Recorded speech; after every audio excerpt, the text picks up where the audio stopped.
Good evening, everyone. Thanks for joining us. My name is Jim Carl. I am the Senior Director of Film Programming at the Carolina Theater of Durham, and also one of the committee members for the OutSouth Queer Film Festival. Thank you so much for being here. And tonight's panel, which is, of course, talking about gender and representation in queer cinema, the gender identity of actors in queer cinema. So we've put together a panel of phenomenal artists that are going to be joining us tonight. Each of them has works screening at this year's festival, and let's just get right to it. Coming up, we have Brittany Devon. Brittany. Hello. Thanks. Hi. Where are you joining us from tonight? Chicago. Wow, Chicago. So, Brittany, you are an award-winning actor. You're based in Chicago, obviously, and you're a graduate of the Second City Conservatory. Tell us a little bit about that. Yeah, I graduated November 2019, and I had a blast doing it. I love my ensemble. Some of the most creative and funny people I know. It's fun to perform for 3 months on stages at Second City. The same stage that Amy Poehler, Tina Fey, some of my favorites. So yeah, that was awesome to write that show and be a part of it. You're also a founder of Her Them Productions. Tell us about that. Yeah, so I have a production company that normalizes queer content and queer representation and gender identity in cinema. So this is perfect because that's what this is. And just people showing up fully embodied as who they are, and that being enough. So I started a production company with my partner, and I recently wrote a show and filmed the first season and half of the second season called Platonic Girlfriend. So Total Catch is the film that you have screening with us this year at OutSouth.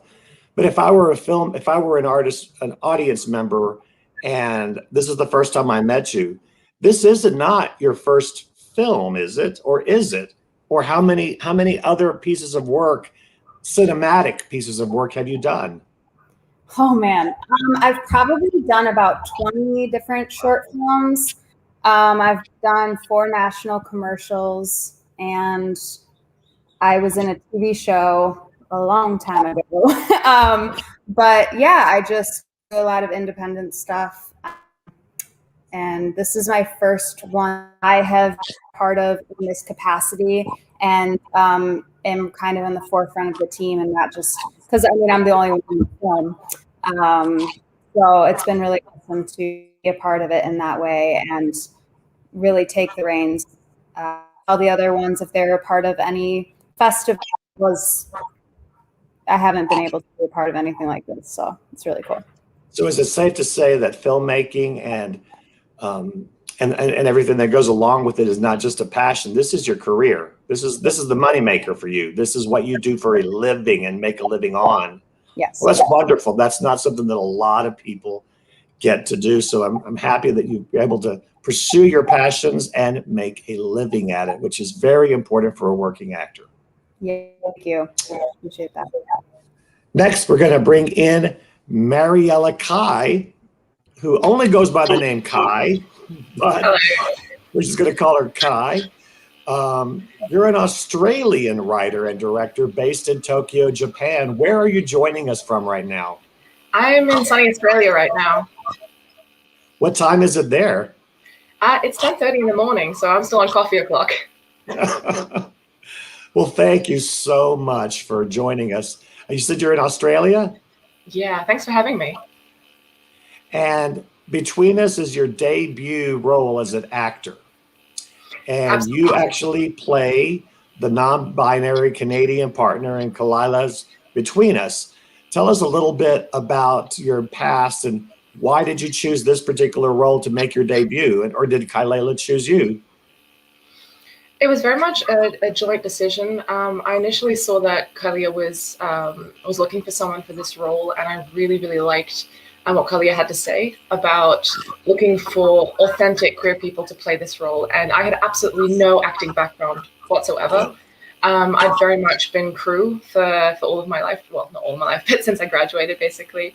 But the chance to see myself and play myself in a film, because Aaron, the character that I play, is very close to who I was a few years ago, before I was comfortable in the community, before I was out, before I was really this version of myself. And so it was very, very interesting to draw on those experiences and bring that into the world. And Kalia really is an amazing director and gave a lot of coaching and basically made it possible to bring those authentic experiences and put them on screen. And so I just thought, this is the one. So if this is your debut as an actor, what is it that you do for a livelihood? So for livelihood, I'm a writer-director and I do some camera work as well. Wonderful. Well, let's go ahead and bring in Kyla Scott Grimes. Hello. Hi. Hello. Hi. You're an award-winning Toronto-based director and an illustrator. Where are you joining us from tonight? I am in Toronto now. Yeah, so we got a bunch of different how- projects on right now. If you're in Toronto and Kai is in Australia, how did the two of you ever even meet?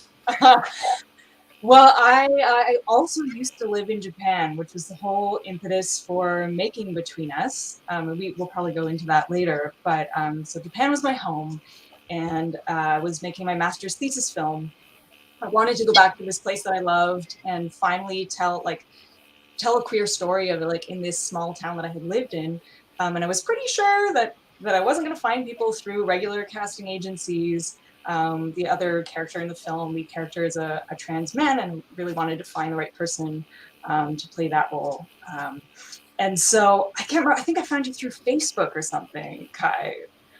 We had a friend, a mutual, someone in camera department who connected us, and you were like a gift that fell out of the sky and like knocked me sideways. And I was in the stage of script development that it was like 90% of the way there, but that character of Erin was weak because I think because she was like based on my experience in so many ways, it's like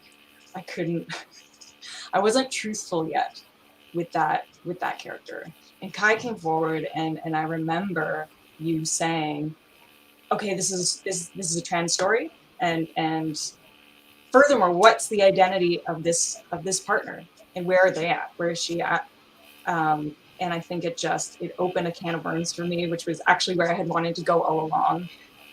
And just awesome. Like you changed the script essentially when I met you in many ways. So the internet, people, it's amazing. Yeah. I think it's interesting as well because I'm one of the only, I think, out filmmakers in Japan, because we met basically through our Japan connections, and I really made a decision early on whether or not my personal life and whether my identity was going to be part of my film life, because I think, different parts of the world are safe in different ways, and Japan is, generally speaking, safe to walk down the road, but you just might not get hired and that kind of stuff. So for me, an early decision was to be, no, I'm going to be 100% my authentic self and show up as a queer person on set, in tech, as crew, and see where that goes. And that's the only way, basically, I managed to connect with Kalia as well. So I think in the long run, it was the right call, though daunting, or the right kind of decision to make. Yeah. So Kalia, you have an MFA in film production from York University and a BA in visual studies and East Asian studies from the University of Toronto. So again, my question is this something that you do? Is your passion your livelihood, or do you do something else? Are you a Caped Crusader at night that goes out to fight crime? What do you do for a living? I wish. I didn't start off as a filmmaker, and then I think it was like I love too many art forms, and I love music, and I love visual art, and it was just the thing that combines so many elements that I love. So now, I guess filmmaking is pretty much all I do, and I combine use illustration from time to time to do animated projects, and I work quite a bit as an editor as well. Which is very helpful for directing for me. But I did. So your film is Between Us, screening this year at OutSouth. Thank you so much. And I'm going to bring in our last panelist for tonight's event, which is Shannon Gibbs. Hi there. Hey, Shannon. Hello. Good to see you. Good to So see you. Shannon, where are you joining us from tonight? From Los Angeles, from my boss's pool house. Shannon, you are an award-winning, non-binary identified LA filmmaker, according to your bio, with a passion for collaboration in its many forms. You wrote and star in My Own, which is your short film that's playing at this year's OutSouth, and which also incidentally won the jury award for one of the best short films in this year's festival. The film tackles the nuances of living as a non-binary person in a binary society, and it premiered at the Oxford Film Festival last March. So you recently directed and costumed the short film Bottled Up, which is currently, I guess, making the festival rounds.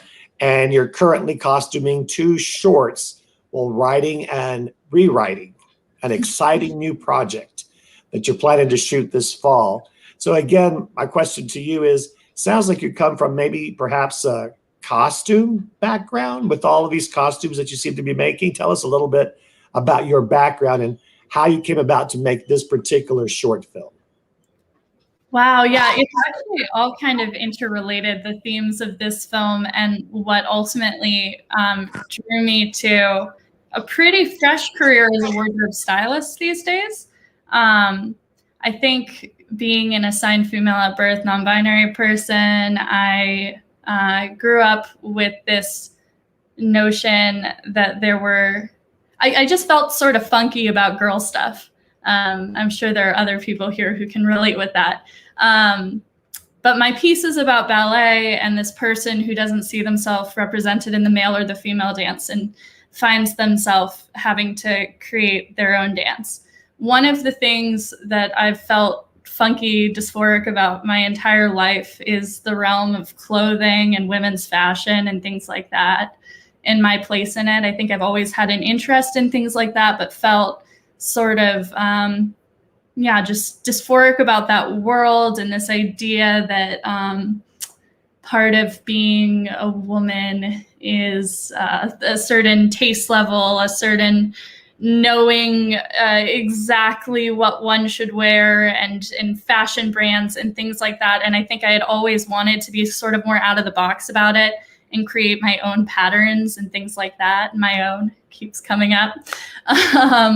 But actually during the pandemic, in the first 3 months, when I wasn't able to do any filmmaking, I was thinking to myself, how can I approach character and be entirely alone? And what I found was sewing and cutting patterns and imagining characters that would go into those patterns. And I realized that I had a passion and a talent for costuming that was very non-traditional. For example, I don't like to cut from patterns. I bought myself a mannequin and I started cutting shapes until it started to fit the mannequin. And that way I was discovering the patterns for myself rather than some set idea of, these are women's sizes, these are men's sizes, this is how it should fit the body. And that's sort of the approach with which I look at my styling these days, is completely out of the box, as if you're discovering fashion again in a void, is what I like to do. I think you're muted. Let me unmute myself here. And I'm just going to introduce this. I'm just going to observe this and not belabor it, because it's something that I found fascinating about yourself, Shannon, and that is you're also the assistant to actress Nancy Stevens. I wanted to make sure to put that in there. Nancy Stevens is from the movie Halloween. She played Nurse Marion, the chain-smoking nurse. And I just thought that was hilarious. I thought that was just marvelous, because one of the other festivals that we produce is the Nevermore Horror, Gothic, and Fantasy Film Festival, which is our sister festival, which is the next festival that we'll all start programming immediately after this one ends. So having said that, let's bring in Monique Velasquez, who is going to be tonight's moderator. Monique is a member of she is the chair of the programming committee for the OutSouth Queer Film Festival. And I am going to hand over this panel on gender identity of actors in queer cinema over to Monique. My assistant cut him off. Sorry, Jim. You got cut off right in the middle. Good evening. Like Jim was saying, I sit on the programming committee, help put together a lot of volunteers. This festival is put on by the theater, which Jim works for, and then we have a cadre of volunteers from the community that helps select these films. It was an interesting time with the pandemic. We're looking to do something a little different with our Q&A to give everybody a chance to talk a little bit about your film and then talk a little bit about some topics to just, get some conversation and a way for you guys to connect. So let's go alphabetical with Brittany. I'm going to start with you and give me a quick little synopsis without giving away too much about Total Catch and your role in it. So Catch follows Sam, who is a non-binary queer person. And the tagline is, if you think dating's hard, Zoom dating is harder. So you just kind of follow their journey on how they go through all of the ways in the world and then to prepare for something. I don't know how to not give things away. So I'm like, yeah. Well, it's a what we call a micro, right? Anything less than 3 minutes. Less than 3 It's hard to make a trailer for something like that. Yes. Yep. All right. So let's see. Kalela, yes. Let's give a little bit about Between Us, and then we'll hit Shannon and then come back to Kai. Sure, sounds good. So Between Us is a film about a queer Canadian immigrant living in rural Japan and her trans partner, and as they sort of grapple what it means to belong in this small town and whether or not they should stay. Excellent. Shannon's talk about My Own. Sure. My Own is about a non-binary ballet dancer being pushed towards coming out in the very binary world of ballet through feelings of dysphoria watching the men's dance and the women's dance. And it's about them coming out to their mom and finding their own dance. Great. And Kai, with Between Us, you're coming as a performer inside. Talk about, coming to, participating in OutSouth for one, and then any other festivals you've been with Between Us. Kai. Well, I portrayed the character Aaron in Kalia's Between Us, and that was a really interesting role because basically Aaron is as Kalia mentioned, the Canadian partner living in rural Japan and really wants to connect with community in a place where there is actually a queer community in Japan. So Aaron is feeling very sort of out of place there. And that's, basically my role in the film. Excellent. When we brought you together and you guys, and so the audience kind of gets a feel for what's happened, we asked our filmmakers, our short filmmakers, to self-select for some different topics. And this one is queer identity of actors in queer cinema. And this was something that one of our steering committee members was interested in putting in. We've had 2 different iterations of this. So this is volume 2, so the second version of this panel. I noticed today, it's a topic, right? In the Los Angeles Times today, there was an article, queer actors are finally playing queer roles. Next up, more chances to play it straight. And so it's kind of this theme, this topic about representation on screen with roles that are not traditional. So, there's some backlash of not casting from the LGBT community for LGBTQ roles. Kalela, I see you nodding. give me a little bit of what you're thinking with that idea that you're nodding about. Like, should we like follow that, or should we, talk about giving actors representation, and how does that fit into what happened with Between Us? Why you specifically went after somebody from the community. Yeah, I think, well, I think there's never doubt in my mind that I wanted to work with queer people in Japan, I guess, and that in some ways was more of a priority than working with professional actors. So in the end, everybody who was in the film, they were first-time performers. It was their first time on screen. And part of it is because the place I was going back to is somewhere, the story sort of grew out of my friendship.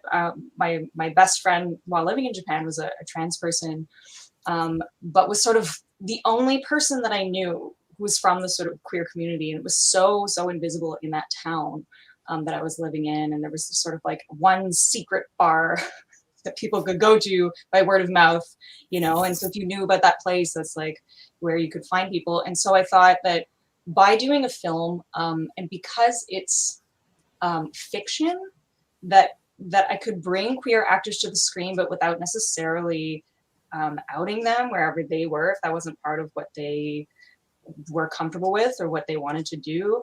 And I wanted to find some queer crew as well. And so in some ways, by just posting, what the topic of the film was, it sort of naturally brought in people who had already worked on that kind of material. Like Kai had worked as a part of the crew for Queer Japan, I believe, like feature doc. So I think you were pretty well connected as I was not. But I found it so interesting. Like what I wanted to do first was to interview people. So like rather than jumping into an audition, I was like, let's have a long conversation also so they know who I am and what the heck I'm doing. Cause it's, puts people in a pretty vulnerable position. So I didn't want to just kind of come in and be like, send me a clip of this intimate scene and like be the sort of overlord. Like that's very strange to me. So there was a trans men's bar in Tokyo that's really like a wonderful, friendly place. And the owner of that bar said, well, why don't I just, reach out to the people who come here, see who might be interested, they all might know each other, and see what sort of happens. And I ended up connecting with an actor who, well, I guess he had one stage role. So he had a little bit of experience, and it was just, I don't know, I found that process of doing the interviews so beautiful, also in terms of going back and refining the script so that I wasn't just kind of drawing on the limited experience of this close friend I had and my own experience, but instead like, okay, I talked to maybe 12, 15 people, and what are the sort of threads that I can draw on there to really make the script more, I don't know, to give it more real detail, And so Kai, like I said, I mean, it was just so interesting. For the role of Aaron, a lot of non-queer people auditioned, and that wasn't initially a queer role explicitly. I think I mentioned this a little earlier. It's like I always wanted it to be, but I just like hadn't gotten there in the writing yet. And so that meeting, that first initial meeting that we had, where I think, Kai really went out on a limb. Right. And asked directly, right. Like, what about this aspect of this character? And that was so fantastic to me. I thought like a lot of actors, I'm not sure if they would necessarily feel comfortable like reaching out to the director and be like, hey, you want to change, right. And change a big part of your script or your character? I'm so glad that you did, Yeah, that was an amazing connection. It's crazy that happened. So let's talk about this a little bit from Shannon and my own. You kind of went a little bit different direction in that you cast yourself. Mm-hmm. And so talk about why you made that choice rather than going outside to some other actor. Yeah, so when I was first writing, I had always envisioned myself playing the role. And in the writing of it, I was actually coming out. It was my process of coming out was my process of writing it. And by the time I went into pre-production, I was out, and by the time the movie was in post-production, I was public, and by the time it was on the festival circuit, I had changed my pronouns. So I think that what Kalalea was saying about both having a commitment towards casting queer characters while also an openness to the idea that we're all on our own journeys and that things may develop from these conversations and these stories, and that's part of that too, can be really powerful. My film was directed by a non-binary person who did not identify that way at the time that they directed it. So I think that we both learned a lot about ourselves through the process, and that can be really beautiful too. Absolutely. So Brittany, after screening Total Catch, one of the things that we check on our boxes was it didn't have any LGBTQ content. Wait, that was checked for our film? In my mind, because so it becomes one of those slippery, slopey things because it's one person on screen and there isn't sort of this, overt, it's a subtext that happens there. So, talk a little bit about that. Can it be considered? Sarah Clark, who owns Compass Casting, she's a character in Chicago who is a queer woman. We've been talking about working together for 3 years. And I used to intern for her. And I was like, I always want you to direct me. So she wrote this, she sent me the script, and she's like, I want you to be in this. And she knew that I was very passionate about having to speak to and normalizing queer culture. So it following my character, and at the end, you find out that they're meeting with a girl, but maybe I just gave that away, but whatever. But the whole point that was really important for me was just a person through real emotions and showing up on screen completely who they are without it having to be spoken to. I think there's beauty in both of it. I think there's beauty in speaking to it and in not speaking to it. And I think both of the ways are very crucial in normalizing it in our culture. And that's why I do believe that it is important that people who identify as a specific gender or sexuality do get the chance to tell their stories and be put in those roles as who they are. Agreed. I mean, we ended up, it got screened, it's got booked, programmed. So ultimately what happens is we recognize that it is the normalization of just somebody living their life, just happens to be LGBTQ, right? And so, Kai, this is your first role here. Do you think you'll return? Are you afraid you're going to be pigeonholed into this idea of being the lesbian, the non-binary, the trans, only role? I think if that happens, I wouldn't see it as pigeonholed exactly. I would see it as an incredible opportunity to make more in.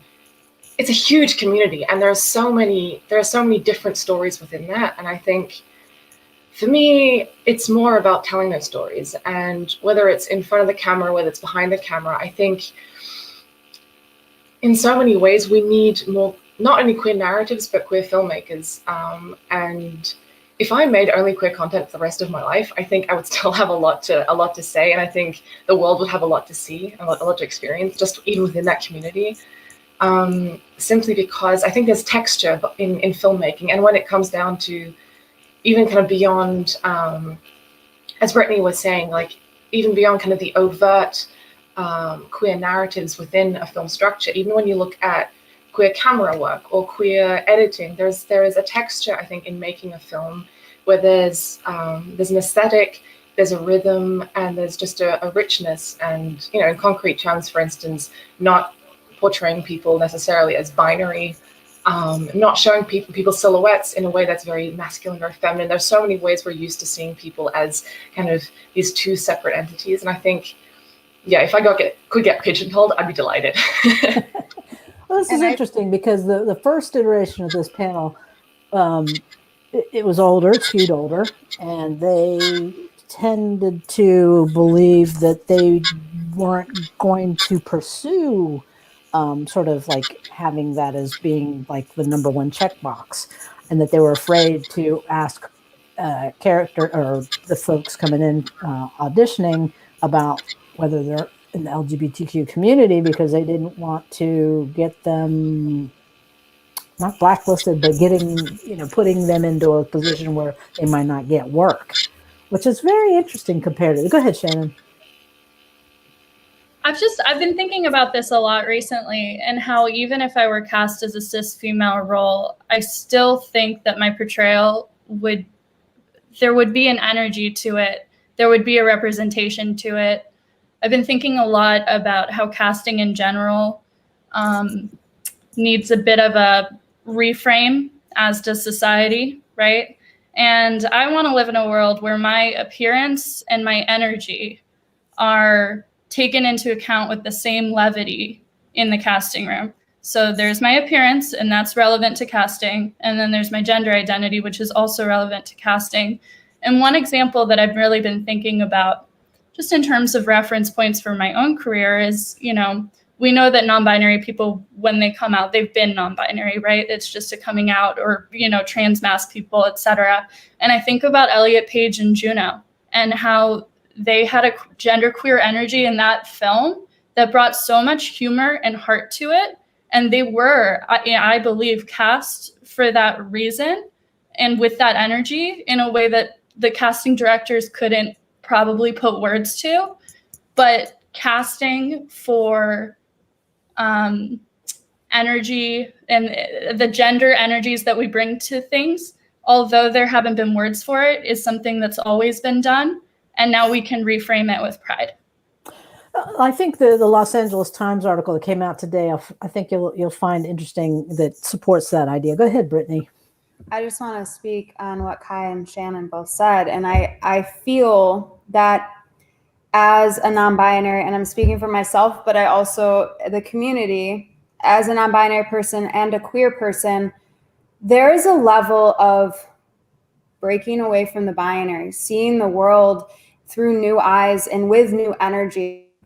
So no matter where on set or how those people show up in in the media, in the world, like, that is so extremely important for that specific energy, that specific viewpoint and way to be brought forth and to really be harnessed, because I feel like it opens so many minds. And I've been thinking about this too, with like producing content and meeting more queer artists. And like I feel like, similar to Kai, like, if I only did queer stuff the rest of my life, great. Like, that is awesome, because I want to, community is so supportive, and that community is unlike anything that I know. And so I want to be a bigger part of it. And I want to break down the systems in the way the world has seen the binary, has seen media, has seen representation. And there's so much to do in that. I feel what they're both saying, and I think it's important, no matter the role, that that energy is brought to the sets and then transferred through to the screens. Yeah, in the documentary community, they have this saying, it's called "not about us, without us." So it's, I think that kind of translates to a little bit of this. Now, how do you feel like, Kai, about cis, straight folks playing queer roles? Just as an opinion, it's not something, it's an evolving idea. So I think it's a missed opportunity. That's how I honestly, authentically feel about it. Because, as I said before, there are so many, and what Shannon said really beautifully as well, is there's an energy to offer. And I think it's also looking at, there's this whole whole aesthetic and whole energy out there that I think can add something very interesting to a film. And I think if you're writing queer characters, I think at the very, very minimum, you should have someone who's, you know, either director or writer or actor who has lived as an LGBTQ person and who actually understands in the flesh, basically, what that's like. Because I think it's very easy to just see the struggles or just see pride or just see like one facet, but to kind of really have lived the ups and downs of acceptance in the community and the kind of found family of the community and support of that, but also have lived the fear of, you know, not being accepted, the fear of, you know, getting hurt in the street or not getting hired and that kind of thing. I think there are those life experiences, but very out of the box, as Shannon was saying again, you know, out of the box kind of aesthetic about everything in that life. And I think, I basically think it's a missed opportunity that a film can so much benefit from a very different view of the world, and bringing that to a film is something that is extremely valuable. Does anybody else want to chime in? No? Come on. Go ahead, Shannon. I also think that writing representation, even more than acting representation in the current climate, is so important. The other day I posted something on an Instagram story, the statistic that there were no trans or non-binary leads in a feature film in the last 4 years. A straight cis white male got back to me and said, well, female and non-binary is included on all the casting calls and nobody wants white guys anymore, which, I mean, that's a whole other can of worms. But what I told him, one of the things I told him of many, was that we were talking about writing representation, right? Like you can slot a non-binary character into a sci-fi story. That's one thing. But there's a really important thing missing there if we don't have stories with trans and non-binary people in the center, written and developed by studios and production companies. I think it goes back to Brittany, you know, sort of normalizing, you know, human stories. Go ahead, Brittany.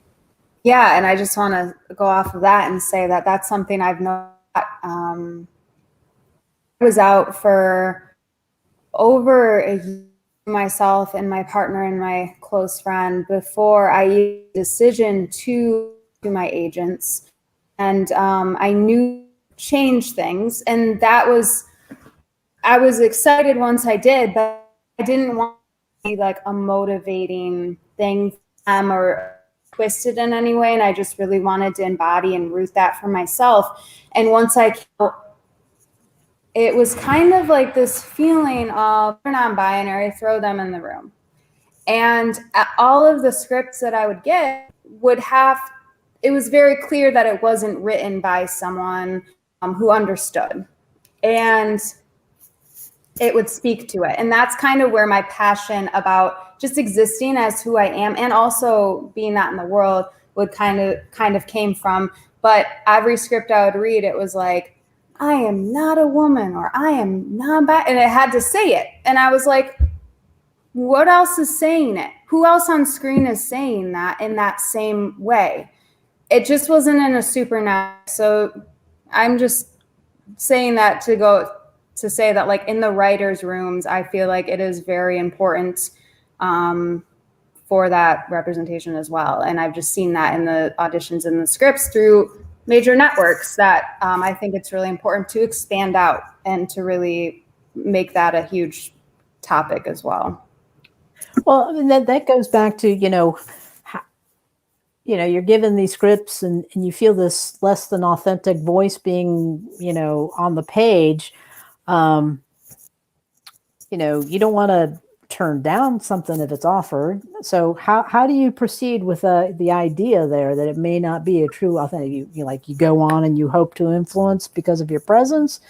Kai, Shannon, anybody? Go ahead, Kai. So I think what Kalia was saying earlier about my character not initially being queer, I think I, with my beautiful disrespect for boundaries, was like, but this character is queer. And I think what I saw in the character was very much this relationship. And I think, I mean, Kalia, please jump in and sort of redirect things. But at least my reading was very much that initially, sure, the trans man in the story was having more issues around his sexuality and his gender identity, more to the point. And as the film kind of progressed a little bit, that came more about he's totally fine, very comfortable, but his partner, me, is actually the one who's really struggling being in the middle, and this kind of struggle of being in that center space and kind of not having a firm identity at that point. And I think I brought a lot of that to the kind of arguments that we had in the film. And a lot of the energy within the relationship was very much those struggles. Kalia, do you want to jump off the back of that? Sure, yeah. I guess, first of all, maybe this is just my approach, but I wish that directors would just so explicitly offer that invitation for feedback, especially if you're the one who's written it and you have total creative control over, what ultimately, I think it's kind of your responsibility to go in and say, even if you are queer identifying, for example, but if the person you're bringing in has a really different experience or is in some other, wants to bring something different to the role, I think it's so important to invite that. And yeah, I think it was such an odd experience for me, because at first when people would ask, what's your motivation for wanting to make the film? And of course there's all this stuff about the connection to Japan and these deep friendships of mine and everything. But it was like, it took me so long to get to that truth of like, that there was something that was like hiding, that I had been like hiding for so long. And so in a way, it's almost like I feared judgment from within the LGBT community initially, because I didn't know what to call myself or how to like clearly identify what that piece was that felt so important to me to bring out, which of course is not what ended up happening. Like, I don't know why I was worried about that, because people have been so fabulous, but that initial fear was kind of there. Yeah, it was a very authentic story. We appreciate that. Shannon. No, I was just offering snaps. I definitely. I agreed. It was a very authentic story. Well, we have to wrap up some things, but let me go to Kayla, back to you between us. Tell us. I want to give you a chance to say, where you can see you in the future, other film festivals, or next projects that you might come back with at OutSouth. Did you say my name? Sorry, I missed that. Yes, sorry. Okay, good. Oh yeah, we're so excited to be part of a bunch of festivals right now. We're Outfest LA and in Hawaii, and in actually our Japan premiere is coming up too. Finally, after so long, at the Kansai Queer Film Festival. A couple other like international ones coming up, and then well, I'm actually directing music videos next. Okay. Some Japanese music videos. So that'll be a whole. That sounds like fun. Yeah. Kai, what's next for you? I'm currently writing. I'm hopping back behind the camera for a bit, and I'm writing a feature film that is a sci-fi narrative about two female main characters in a relationship and how they're dealing with the apocalypse. Apocalypse, of course. Shannon, give us what's next for you, and whether you're coming back to OutSouth or next for my own. I'm styling a series of music videos for trans talent, which I just signed with, talking about being represented accurately, which feels very good and euphoric for me. Cool. And I'm working on a pilot where I play the Grim Reaper, and several of the characters I've written have they, them, or they, he, or they, she pronouns. And I think everyone should write more like that. All right. And Brittany, total catch. Tell us what's next and what's up for you.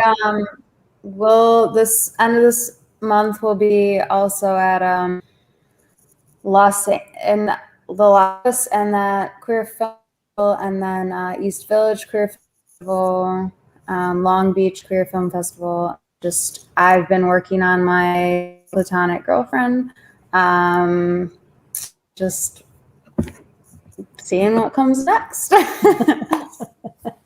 Well, I hope to see all of y'all back at OutSouth. We appreciate that you found us and that you were willing to submit to OutSouth. It has, it's the South, so there is some baggage with that. But we love our filmmakers, and we can't wait to see you come back with new stuff. All right, I'll see you all backstage, and we'll say our goodbyes after we go off live. Thank you for having us.